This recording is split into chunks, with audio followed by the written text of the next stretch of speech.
Maintenant pour le groupe écologiste, Madame Marie Pochon, vous avez la parole. Merci Madame la Présidente, Madame la Ministre, mes chers collègues.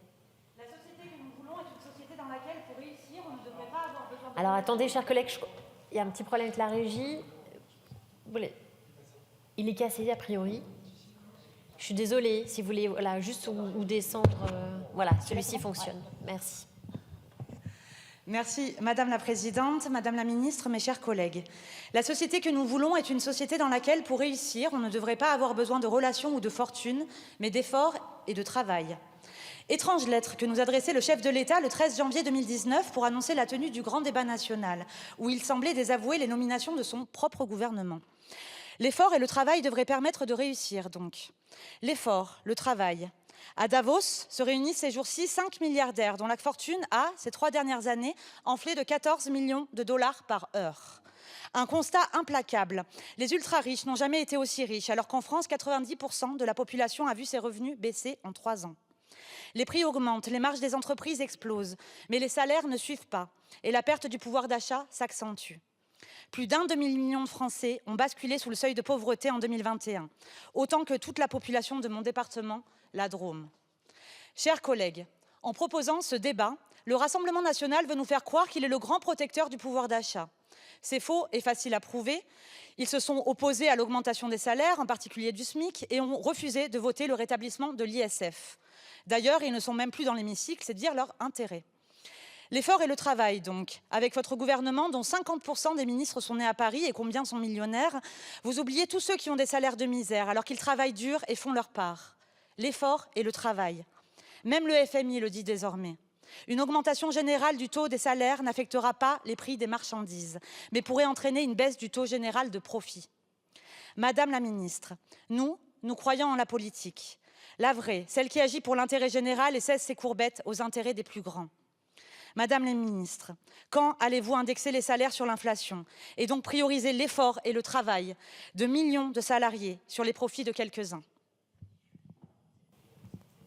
Je vous remercie. Madame la ministre, vous avez la parole.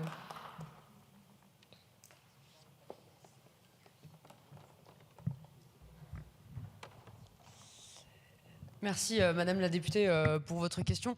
À titre personnel, j'ai toujours du mal à comprendre ceux qui ont l'air de considérer que le travail ne peut pas être une source d'épanouissement, une source de réussite, une source de satisfaction professionnelle.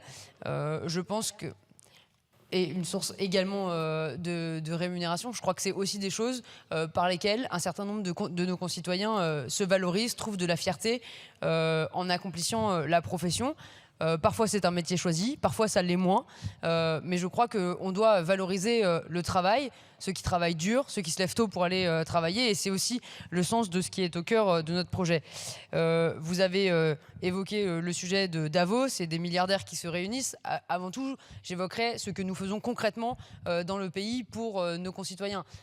Au mandat précédent, nous avons travaillé sur la question d'un meilleur partage de la valeur. Nous avons poursuivi nos engagements sur le sujet au travers de mesures législatives. Et je crois que c'est absolument fondamental, effectivement, de considérer qu'aujourd'hui, grâce à la politique que nous avons engagée, nous avons su ramener notre pays vers des objectifs de plein emploi. Nous avons baissé de 2% le niveau de chômage. Nous avons attiré des entreprises qui investissent, qui créent de la richesse, qui créent des innovations, qui recrutent, qui embauchent. Nous avons protégé les salariés lorsqu'il y a eu le Covid, et nous devons désormais nous attaquer à une meilleure répartition de la valeur des entreprises. Nous l'avons fait avec la loi Pacte, nous l'avons fait avec des mesures législatives au cours de ce mandat-là. Nous devons continuer dans cette voie.